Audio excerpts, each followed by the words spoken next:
Hi, everyone. My name is Dr. Don Buford. I'm an orthopedic surgeon in Dallas, Texas. And the title of this presentation is Regulatory Compliance in the Marketing of Orthobiologics. These are my disclosures. They're available online as well. I'm going to go through a legal review. It's going to sound a lot like I'm saying no a lot, but we will try and end this on a positive note.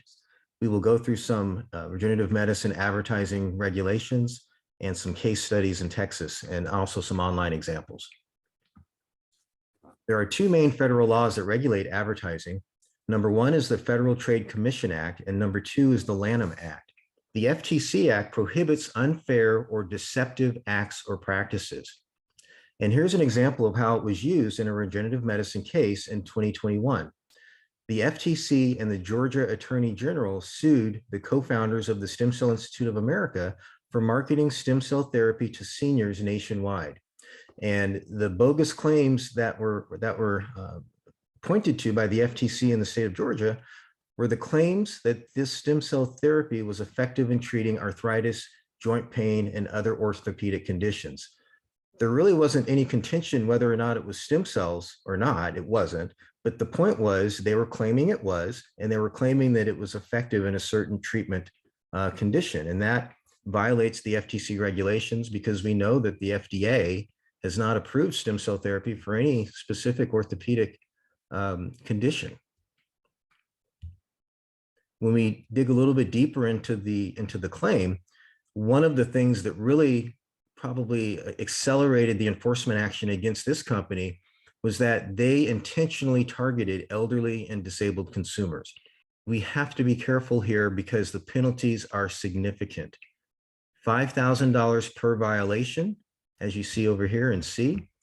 And guess what? If you're targeting the elderly or disabled, it's doubled, $10,000 per violation. Understand that one ad could have multiple violations. One platform could have multiple violations. So it is quite possible that the ultimate fines assessed could be in the millions of dollars, and they could be bankruptcy level numbers for a particular clinician or a group. It is very easy to file these claims. It is available online. All you have to do is Google it. There's websites available. So it is easy for your patient or your competitor or your disgruntled employee or your sales rep or really anybody to file a complaint with the FTC. So some final FTC advertising advice: anything in your advertising that claims a cure, I would just remove, whether it cures it or not. Even if it's truthful, even if you have backstopped peer-reviewed evidence, I wouldn't claim it in an advertising that covers regenerative medicine.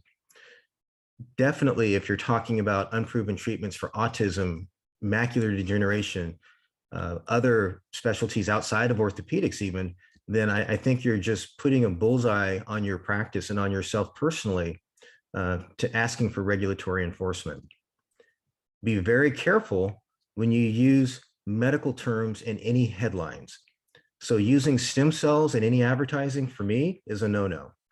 All it does is it puts me on somebody's radar. It gives someone carte blanche to then go through my website and see what I'm doing, and to see how non-compliant I am, and to see where to place me on their list of companies that need to be investigated.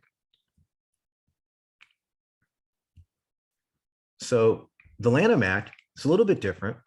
This also prohibits trademark infringement and trademark dilution, but the key for us in regenerative medicine is it also addresses false advertising. There's a little bit of a slant to the way a Lanham Act claim works. This is not something that's filed by a consumer against a company. What's interesting about this is the plaintiff in the Lanham Act is a different company, another company, typically a competing company.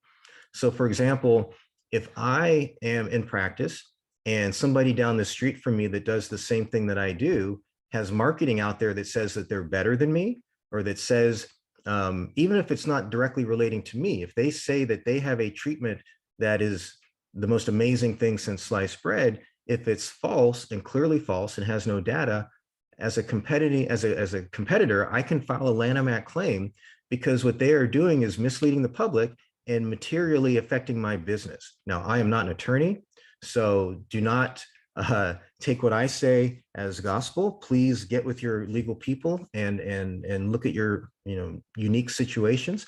But just know that this does exist, and this has been used in this business, where companies have claimed harm from a competitor company because of false advertising and false claims.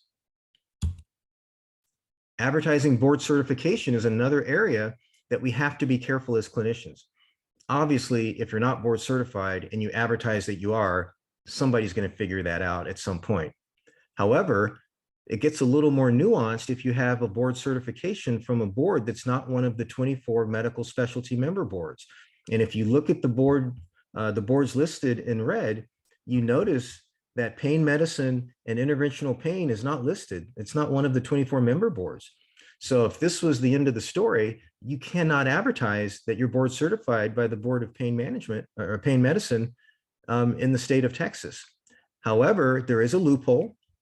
There are 6 or 7 boards that are not part of ABMS that have been granted a dispensation to be used as board certifying entities in advertising. And if you look at this list, now you see the American Board of Pain Medicine is on there, and you see that the American Board of Interventional Pain Physicians is on there. So if you're certified by one of those 2 boards, which is relevant to this meeting, obviously, if you're in Texas, you can say, I'm board certified. This is relevant in the regenerative medicine world because there are some entities and organizations granting certification if you go through their coursework. And the problem with that is not the certification. That's fine. And congrats on doing the work. The problem comes with advertising it. If you advertise that you're board certified with one of those organizations' certifications, and it's not one of the extra 6 listed on the last slide, you cannot advertise that you're board certified. So what about competitive advertising? Well, I think it's pretty simple. You shouldn't make any claims for which you don't have absolutely rock solid, non-controversial data readily available. And the bar for that for me is extremely high, meaning that based on myhealthgrades.com reviews, for example, if I say that I have over 600 5-star ratings in an advertisement, that's fine. But I wouldn't say that I'm better than my neighbor down the street who only has 520. I wouldn't say that I get better outcomes because of that. You can't make any of those types of claims without rock solid data. Even if I patented a procedure, I wouldn't say that it's better than a competing procedure if the only paper out there is my white paper or a publication that I wrote that I paid to have published. So you have to be very, very careful. It's just not worth the risk. And you can say that you do a nice job taking care of people and you're well trained, and that should be enough without going to some claims that aren't sustainable.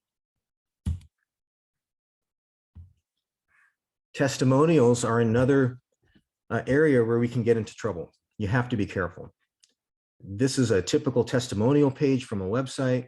All of these patients may rant and rave about how fantastic they did. The problem is the patient's message is your message. So if the patient is on a testimonial saying that you treated them with IV stem cells for their macular degeneration and their autism, and they got better, and by the way, their diabetes got better too, that's going to rocket you up to the top of the enforcement ledger, right? Patients' claims on testimonials are often basically taken as if you're making those claims yourself. So at the very least, have a disclaimer saying that the results noted are not typical and not meant to represent standard results. But sometimes if the claims in a testimonial are truly extraordinary, your disclaimer won't be enough to protect you.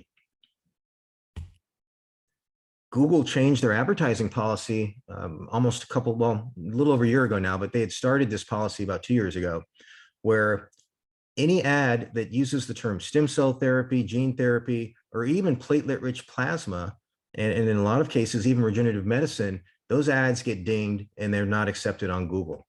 And it goes even deeper than that because Google has some algorithms apparently that even though your ad may be compliant where you don't use any of the bad words, if your website has the bad words on it, and that could be as simple as PRP, then they still may not accept your ad.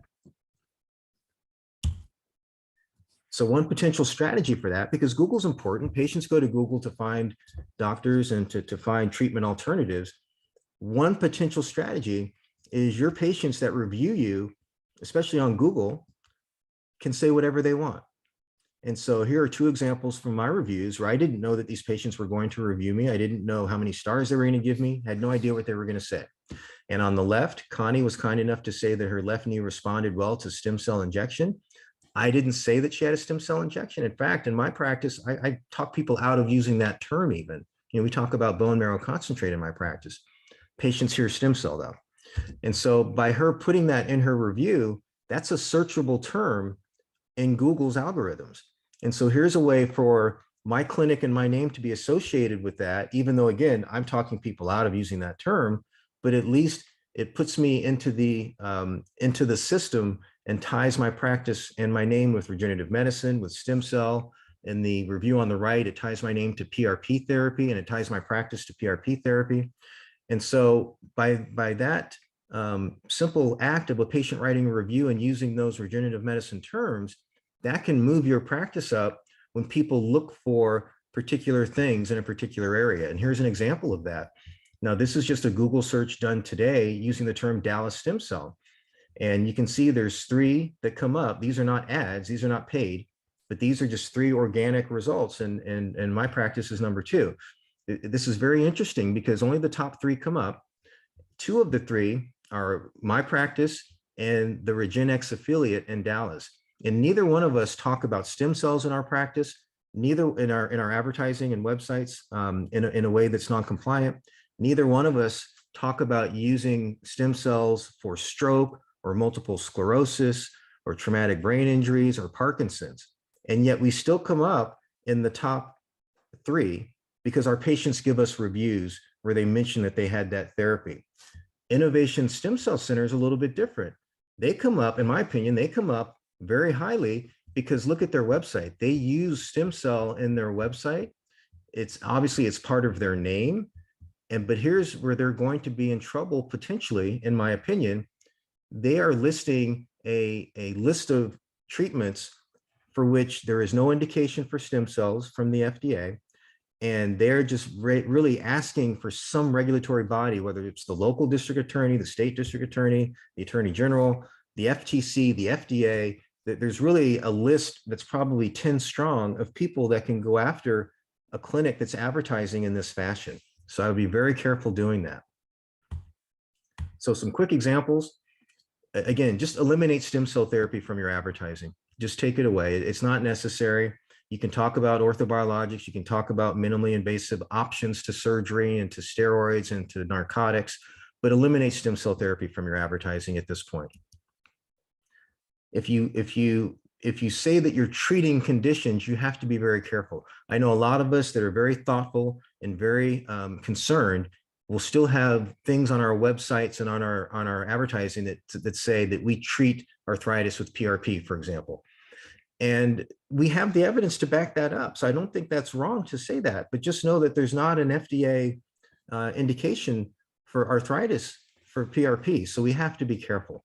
Now, I haven't seen any regulatory action against any clinic or doctor if that was the only thing they said. So there usually has to be something else much worse before you rise up on the list to be the subject of enforcement action. So this is one way to do it. This is from the Cleveland Clinic, which has an interventional orthopedics division now. They don't talk about using stem cells. It's a very informational, very educational write-up. They do talk about interventional orthopedics. They talk about it being minimally invasive. They talk about how it can treat. Now, this is, again, you have a little bit of a gray zone, right? Because they're treating tendinopathy and some other orthopedic conditions. But this is, I think, safe. And if you need some verbiage that's safe to use in your marketing and advertising, I would go to an academic center like Cleveland Clinic, potentially Emory or Stanford or Rush or someplace that has a regenerative medicine public-facing website, and look at the verbiage that they've used, because odds are it's been vetted by a conservative healthcare attorney, and that would be where I would start. So once you have that, and once you're comfortable then you can do your happy dance. You can promote yourself, promote your practice. You can sleep at night knowing that you're not, in an egregious violation of some statute, and you can still put the word out that people need to come see you for alternatives. So thank you very much. I appreciate the opportunity to be part of this meeting and look forward to talking a little bit more tomorrow.